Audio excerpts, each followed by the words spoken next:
Hello friends, this is Gautam Pandey. हाजिर हूँ हमारे नए इनिशिएटिव के साथ जिसका नाम है बैक टू स्कूल। दोस्तों, लास्ट वीडियो में हम आपके साथ मुगल एम्पायर के फिफ्थ रूलर शाहजहाँ को डिस्कस कर रहे थे और हमने कहा था कि जो इम्पोर्टेंट इसके पॉइंट थे, जैसे कि गोल्डन एरा ऑफ आर्किटेक्ट कहा जाता है इसके टाइम पीरियड को। तो इसलिए पूरा का पूरा वीडियो अब इसमें हम जो आर्किटेक्ट सेक्शन होगा उसको डिस्कस करते हैं। तो चलते हैं, सबसे पहले देखते हैं। तो सबसे पहले जो मेन मॉन्यूमेंट इसके टाइम ड्यूरेशन में बना हुआ है वो है ताजमहल। ताजमहल जो 7 वंडर्स में शामिल है। एक ऐसा वन, टोटल जितने 7 वंडर है वर्ल्ड वाइड, उसमें एक वंडर हमारा इंडिया का ताजमहल भी है जिसने शाहजहाँ ने बनवाया था। तो शाहजहाँ ने क्यों बनवाया, कब बनवाया, उसे एक एक करके देखते हैं। याद कीजिए, हमने पहले भी डिस्कस किया था आपसे कि शाहजहाँ ने अंजुमन बानो बेगम जिससे शादी की थी, जिसे लेटर ऑन उसने ताजमहल की उपाधि, मुमताज महल की उपाधि दी थी, सॉरी, मुमताज महल की उपाधि दी थी, जिनकी डेथ हो जाती है 1631 में। जब 1631 में की डेथ हो जाती है, जो इसकी सबसे बिलव्ड वाइफ थी, तो उन्हीं की याद में जहाँ इनकी कब्रगाह थी, जहाँ टॉम था, वहीं पर ताजमहल का निर्माण स्टार्ट होता है, कंस्ट्रक्शन स्टार्ट होता है। और कहा जाता है कि अप्रॉक्स 22 ईयर्स लगे इस ताजमहल को बनने में। इसलिए अप्रॉक्स कह रहा हूँ मैं, क्योंकि अगर 1631 में स्टार्ट हुआ है बनना और अकॉर्डिंग टू एनसीईआरटी 1643 में ये कंप्लीट हो जा रहा है, तो इसे अप्रॉक्स ही कहेंगे, क्योंकि उसके आसपास वाले जो एरिया होंगे, कॉरिडोर होंगे, तब भी हो सकता है बनते रहते होंगे जो, लेकिन मेन बिल्डिंग होगा वो 1643 में कंप्लीट हो गया होगा। इसलिए अकॉर्डिंग टू अगर एनसीईआरटी देखें तो 1643 में ताजमहल बनकर तैयार हो गया था। तो ताजमहल को किसने आर्किटेक्ट किया था, ये भी एक बहुत इंपॉर्टेंट क्वेश्चन आ जाता है। जो मेन आर्किटेक्ट थे इसके, ये उस्ताद अहमद लाहौरी थे। ये उस्ताद अहमद लाहौरी कौन थे? ये एक पर्शियन आर्किटेक्ट थे जो शाहजहाँ के कोर्ट में ही रह रहे थे। इसने, आप याद कीजिए, जितने भी एम्पायर होते थे, जो रूलर होते थे, अपने कोर्ट में पेंटर को, आर्किटेक्ट को, हमेशा सभी लोगों को, नोबल को रखे रहते थे। इन्हीं में से एक उस्ताद अहमद लाहौरी थे। इन्होंने ही पूरा का पूरा ताजमहल का जो आर्किटेक्चर था, डिजाइन किया था, उस्ताद अहमद लाहौरी ने। तो ये याद रखेंगे पॉइंट हमेशा। और साथ ही साथ इस ताजमहल में पित्रा जो मेथड है, फॉर्म है, जो डिजाइन है, उसका यूज किया गया है। पित्रा हमने लास्ट वीडियो में भी आपके साथ डिस्कस किया था। कैसा फॉर्म, जिसमें लगता तो है कि ये पेंटिंग की गई है, लेकिन जो स्टोन होते हैं उन्हें ही कट कर करके ऐसा पीस बनाया जाता है। फ्लोरल, खास करके फ्लोरल फॉर्म में होता है। तो पित्रा का जो मैक्सिमम यूज हमें दिखता है वो ताजमहल में ही दिखता है। कभी भी अगर आपको ताजमहल देखने का मौका मिले तो आप देखेंगे कि वहाँ पर वाइट मार्बल पे जितने फ्लोरल फॉर्म, एक्चुअल में स्टोन होते हैं जो पुट किए हुए हैं एक के ऊपर एक, और उन्हें फ्लोरल फॉर्म दिया गया है। तो पिट्रादुआ वाला पॉइंट याद रखना बहुत जरूरी है कि मैक्सिमम लार्ज स्केल पे दिखता है हमें पिट्रादुआ का यूज ताजमहल के ऊपर। साथ ही साथ ये क्वेश्चन हमेशा ही आता है कि ये वाइट मार्बल कहाँ से आया था। तो ये वाइट मार्बल राजस्थान, जो करंट का हमारा राजस्थान है, वहाँ का एक मकराना जगह है, जो करंट का नागौर डिस्ट्रिक्ट है, वहीं पर ये मकराना है। तो वहाँ से ये वाइट मार्बल लेकर आया गया था आगरे में, और वहीं पे ताजमहल बना था। साथ ही साथ यहाँ पे एक इंपॉर्टेंट पॉइंट ये जान लेना जरूरी है कि ये उन्हें यूनेस्को की वर्ल्ड हेरिटेज साइट में 1983 में शामिल किया गया था। तो ये क्वेश्चन भी अगर कभी आता है कि यूनेस्को की वर्ल्ड हेरिटेज साइट में ताजमहल को कब शामिल किया गया, तो 1983 में। तो ये सबसे इंपॉर्टेंट जो मोन्यूमेंट था, इससे रिलेटेड बहुत सारे क्वेश्चन आते हैं, तो इसे हम देख सकते हैं। इसके बाद हम देखते हैं, इसके बाद जो इंपॉर्टेंट एक है मोन्यूमेंट्स, ये है एक रेड फोर्ट। याद कीजिए, जब हम स्टार्ट पिछले वीडियो में डिस्कस कर रहे थे तो हमने कहा था कि शाहजहाँबाद इसने एक जगह बनाई थी यमुना के राइट साइड में।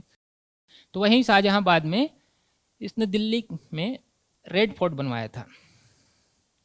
ये रेड फोर्ट टोटली के टोटली रेड सैंडस्टोन से बना हुआ है, जिसे लाल बलुआ पत्थर हिंदी में कहा जाता है, उसी से ये बना हुआ है। तो ये एक तरफ देखिए, जहाँ आगरे में पूरा का पूरा वाइट मार्बल यूज हो रहा था, अब जब दिल्ली ये आ रहे हैं तो ये रेड सैंडस्टोन यूज कर रहे हैं। उसके पीछे कारण जो भी होगा उसे डिटेल में हम हिस्ट्री की क्लास में देखेंगे।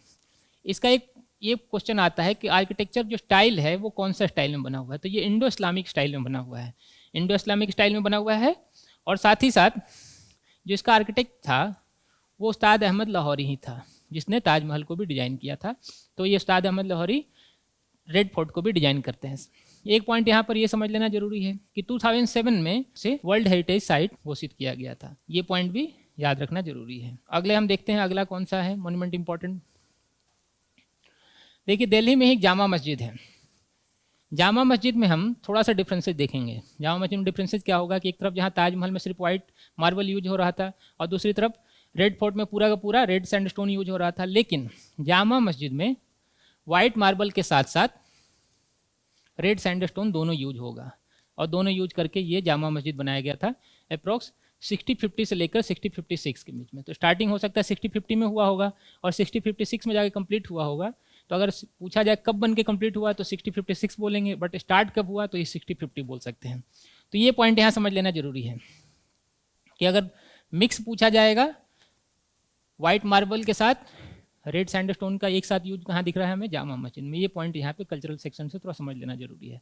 साथ ही साथ हम देखते हैं मोती मस्जिद। देखिए मोती मस्जिद से कंफ्यूज करने वाला सेक्शन है, एक पॉइंट यहाँ पर आता है कि मोती मस्जिद आगरे में भी है और मोती मस्जिद दिल्ली में लाल किले में भी है, रेड फोर्ट में भी है।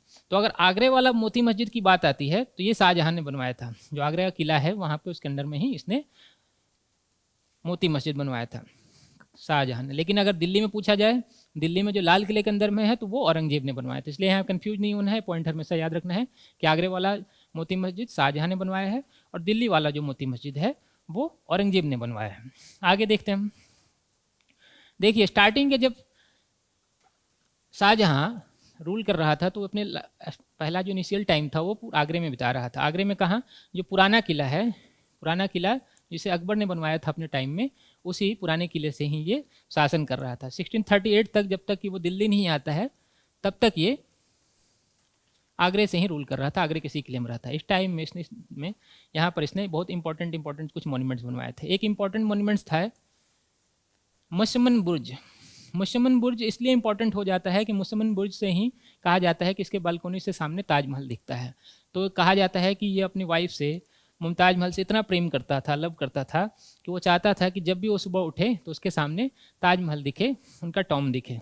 तो आप देख सकते हैं, अगर कभी आगरा जाने का मौका मिले तो आप जाकर आगरे के पुराने किले में मुसम्मन बुर्ज को देख सकते हैं। एक पॉइंट यहाँ समझ लेना जरूरी है कि जो पुराना किला, अगर हम बात कर ही रहे हैं तो ये देख लें कि 1983 में आगरे के पुराने किले को वर्ल्ड हेरिटेज साइट में घोषित किया गया था, शामिल किया गया था। यहाँ पर ये पॉइंट समझ लेना है। मुसम्मन बुर्ज याद रखेंगे आप, कभी आप जाए तो आप जरूर देखिए। यहाँ से सीधे जैसे आपके बस की बालकोनी में जाएंगे तो ताजमहल सामने ही दिखता है। ये इसका इंटीरियर वाला एरिया है। इसी के जस्ट बगल में इसने एक शीश महल भी बनवाया था। शीश महल पूरा का पूरा जो महल है, पूरा एरिया है, पूरे के पूरे मिरर से बने हुए हैं, उसमें बहुत सारे मिरर लगे हुए हैं। आप इसके अंदर अगर जाएंगे तो देखेंगे चारों साइड सिर्फ और सिर्फ मिरर हैं। जिधर भी आप देखेंगे तो सिर्फ आपको अपना ही फेस दिखाई देगा, क्योंकि मिरर लगे हुए हैं। ये पॉइंट यहाँ भी समझ लेना जरूरी है आगरे के किले से रिलेटेड। देखिए जब रूल के लास्ट टाइम में, जब औरंगजेब इसे कैद करके आगरे किले में ही रखता है, कैप्चर करके इसी मुसम्मन बुर्ज में रखता था। इसकी ऐसी इच्छा थी, डिजायर थी कि लास्ट मोमेंट में जब भी वो रहे तो आगरे में सामने ऐसी जगह पर है जहाँ से उसे सामने ताजमहल दिखता रहे। तो उसी के डिजायर को फुलफिल करने के लिए औरंगजेब ने आगरे के किले में इसे कैप्चर करके रखा था। और एट द एज ऑफ 74, 1666 में 22 जनवरी को इसकी डेथ हो जाती है। शाहजहाँ के देखेंगे कैसे 60-58 तक ही रूल कर रहा है। उसके बाद ये औरंगजेब इसे गद्दी पर कब्जा कर लेता है। वो अलग से हम पूरा का पूरा औरंगजेब वाले सेक्शन में देखेंगे। लेकिन शाहजहाँ जो अपने लास्ट का जो 8 ईयर था एज का, वो पूरा कैद में बिताता है आगरे किले में, और इसी मुसम्मन बुर्ज से वो सामने देखता रहता है ताजमहल को। इसकी डेथ हो जाती है। इस समय इसकी बेटी इसके साथ रहती थी। तो इस कंडीशन में हम देखते हैं कि शाहजहाँ की डेथ हो रही है। उसके बाद उसका जो सक्सेसर औरंगजेब होगा, सक्सेसर तो उसके 3-4 सन थे, चारों में बैटल होगा कौन आगे गद्दी संभालेगा, लेकिन औरंगजेब इसका सक्सेसर होगा। तो उसे हम पूरा का पूरा अलग वीडियो में आपके साथ डिस्कस करेंगे। तो कैसा लगा आपको ये वीडियो, हमें ज़रूर बताइए। मिलते हैं फिर अगले वीडियो में। फिलहाल के लिए इतना ही। Thank you. Current Affairs by Forum IAS is an all-in-one program that covers the dynamic aspect of the syllabus from both prelims and mains perspectives. Last year, we have helped more than 100 students crack IAS with our current affairs classes.